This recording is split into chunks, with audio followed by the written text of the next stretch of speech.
Well, we talked on Wednesday about the possibility of the Atlanta Hawks making some more moves before the trade deadline on Thursday, and they did just that. On late Wednesday night, they made a huge trade with the Golden State Warriors, sending Kristaps Porzingis to Golden State in exchange for two players, Jonathan Kuminga and also Buddy Hield. Now, Porzingis, of course, was supposed to be a big part of this year's team for Atlanta, but unfortunately, he played in only 17 games.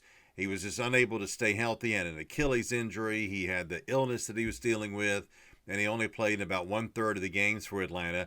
He was on an expiring contract, so the Hawks sent him to Golden State for two players. Buddy Hield is an older player, 33 years old. He's got a contract for next year and then a player option for the next year, but the Hawks are able to cut him before the draft this coming summer and only have to pay him $3 million. So there's a little bit of financial flexibility there.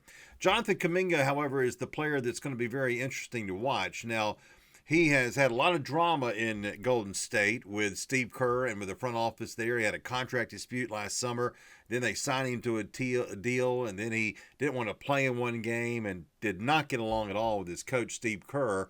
But this kid has shown glimpses of being a very productive young player. He's only 23 years old. He played very well last year in the playoffs for Golden State against Minnesota and has shown glimpses of doing good work when he's gotten more playing time. Now, how will he fit in with Atlanta? Well, that'll be interesting to see how they use him. He's a forward, and the Hawks already have, of course, Jalen Johnson at power forward and Zach Risachet at the small forward spot. So we'll see how Quinn Snyder, the head coach, kind of integrates Jonathan Kuminga in there. But the Hawks general manager, Ansi Salah, was formerly in the Golden State front office, so he was there when they drafted Kuminga back several years ago out of high school, and we'll see how the Hawks feel about him. They have an option for him next year, so they can let him go. If this audition basically does not go well for Kuminga, the Hawks can let him go and have that cap room to get another player during free agency. They also traded Luke Kennard, who's been leading the NBA in three-point percentage, to the Lakers for Gabe Vincent, who is a backup point guard. The Hawks also get a second-round pick in 2032. That was just accumulating another asset.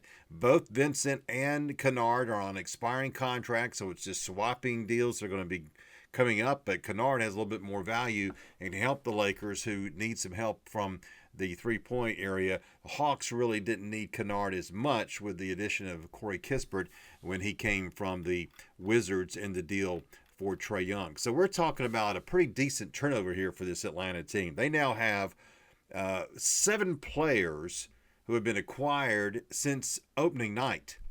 And now 6 of those players are on the roster. One of them were actually, Duop Reith was actually let go. And then you look at the players new since last season, currently on the roster, there's 9. So significant turnover for the Atlanta Hawks. We'll see how they play for the rest of the year, see if they can be more competitive, better, and do well and have a playoff push. But there is a big-time change in that roster for the Atlanta Hawks after the NBA trade deadline.